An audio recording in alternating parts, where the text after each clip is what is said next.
Hi guys, welcome to my vlog number 3. Another disastrous World Cup campaign. At this moment, I think we all should be used to it because this has been happening for about 4 times now at the moment, and doesn't look like it's going to change anytime soon, unfortunately. I'm not going to harp on about our performances in the World Cup and what went wrong and what we could have done better. Well, so many opinions out there, but one thing I must say is that winning a World Cup or doing well in a World Cup, it doesn't happen over a year or two. You have to work towards it. You have to have a plan of 4 years in order to build up towards a good campaign in a World Cup. Look at India. They have the processes, they have the template of a champion team. They've been choking so many championships so far, but it was about time and they deserved it throughout. More than any other team, hands down. They deserve to win a title, and kudos to Rohit Sharma, Virat Kohli, Rahul Dravid behind the scenes, Hardik Pandya, all these names. They deserved that title, and many congratulations to our neighbors. But Sri Lanka at the other end, after all these disastrous tournaments, World Cup tournaments in the recent past, starting from probably 2019, have we made changes in order to change these performances, in order to change these results? I think we have. I think we have made some changes, but is it enough? Well, you have the answers in front of you, have the results. You can decide for yourself whether it was enough or not. But now there's no point in contemplating on how the results went, or what we could have done better, or even complain about it, throw fingers at each other. There's really no point, and there's really no time, to be honest, because now we need to switch to the red ball game with several tournaments, several series happening this year, very serious ones. We are traveling to UK for a 3-test series after a really long time. Then New Zealand is coming to Sri Lanka for a 2-test tournament. So there's a lot at stake. We need to move on and we need to find answers to our problems. So let's see what we can do going forward. So first things first, we need to find a head coach. Maya Jayawardene and Chris Silverwood have stepped down. It's going to be a new era under a new leadership. We hope that Sri Lanka Cricket find the ideal solution for this matter, because we've tried so many options. We've tried Sri Lankans, we've tried Australians, we have tried so many, but so little has changed. But I must say that under Chris Silverwood, one good thing happened is that our fast bowling attack really improved, and we have bowlers now bowling faster than 140 clicks per hour. So that's a good aspect, and he also had several good outings, good results under his belt. But unfortunately, citing personal reasons, he has left the job. So now, who is going to take over? So one name has crept up with the news suggesting that he will take over, which is who is Chris Rogers, a former Australian Test cricketer, opening batsman. He has had a decent stint at Victoria State team. I think under his leadership, a young Victorian team is currently doing really well in their domestic tournament, and a couple of youngsters have made it through to the national side under his watch. So I think it's decent options, but it's too early to judge Chris Rogers because he doesn't have international experience, and apart from the stint at Victoria State, he has had a small stint at the BBL as well. So it's hard to judge whether it will work or not. But so far, what he has done with the younger team at Victoria State, especially the last season where they managed to win five matches at a stretch to make it to the final in the Sheffield tournament. But bringing in a coach is not going to be the answer for our problems. It's not the issue of the coaching style, or it's not the issue of the ability of the coaches that have affected Sri Lanka cricket in this way. It has to come with the players, with the administration, with how we approach the game. We saw how I mentioned earlier that India choked so many times in finals, semi-finals, in the last bit from 2011, where they won the World Cup last time. And from that moment up until this year, they've not been able to win major tournaments because they've not been able to get over the line in crunch moments. So what they did different this year was their approach towards the game. We saw that intent from the word go, with the bat and with the ball, and the captaincy of Rohit Sharma as well.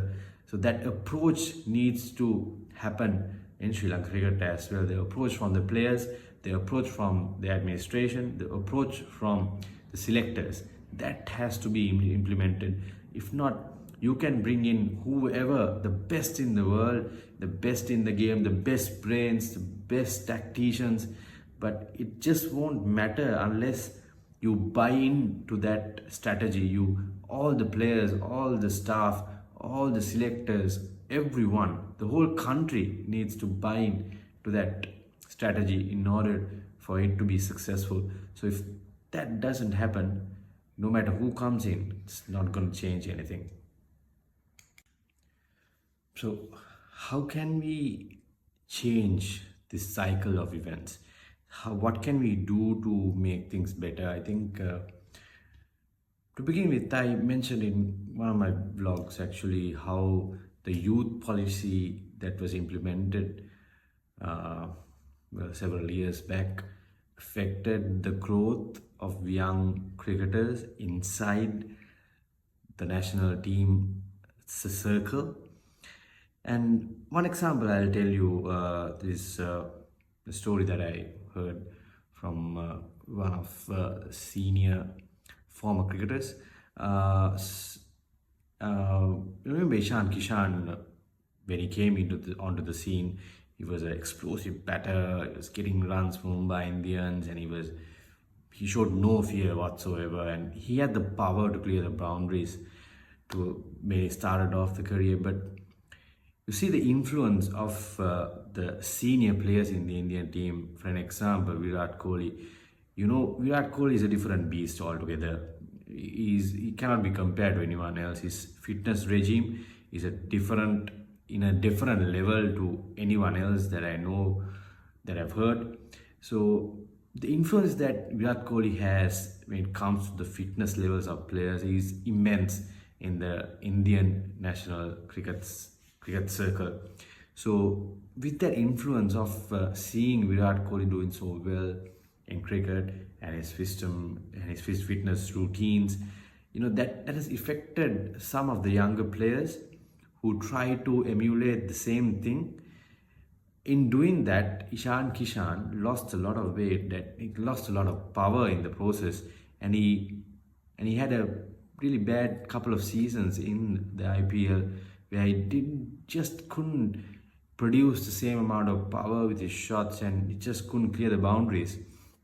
So likewise, even Sri Lanka in the olden days, in the golden generation, I'm talking about the early, from the mid 1990s to the 2010s, we've always had role models in the team for the younger players to look up to, and that helped the younger players coming from all around the country to build their character, to build confidence, to build their personality, because it's a big step coming from the domestic cricket circle, the schools cricket circle, to the international stage. It's a massive step, especially in Sri Lanka, because we know that there's a huge bridge between international and domestic cricket in Sri Lanka. So that guidance is a must for Sri Lankans. At least now, I hope the selectors and Sri Lanka Cricket would have understood their mistake in doing that sudden change in the approach of bringing in the youth policy.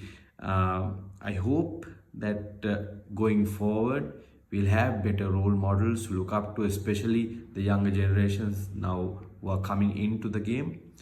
And hopefully, this will help Sri Lanka Cricket in the future going forward. I'm not talking about the next couple of years, but hopefully in about 4 years' time, the next World Cup comes, and the next World Cup will be played in Sri Lanka as well, Sri Lanka and India, the T20 World Cup, that's what I'm referring to. So hopefully by that time we'll have a better unit, a better well-drilled unit for us to challenge the bigger teams and probably get back to our best when it comes to World Cup cricket. Lastly, I think the players, a lot of people would expect drastic changes in the outfit, the captaincy, maybe the captaincy, the players, the top order, and obviously the batters have been disappointing in the World Cup. But honestly, I've said this before as well, these lot of players are the best players that we have in the country at the moment, and I truly believe that they should be backed. And the thing that we should concentrate on is the mental aspect. We need to get in their heads. We need to make them realize, make them understand the stakes of the current game and what it takes to become a great team, a great individual.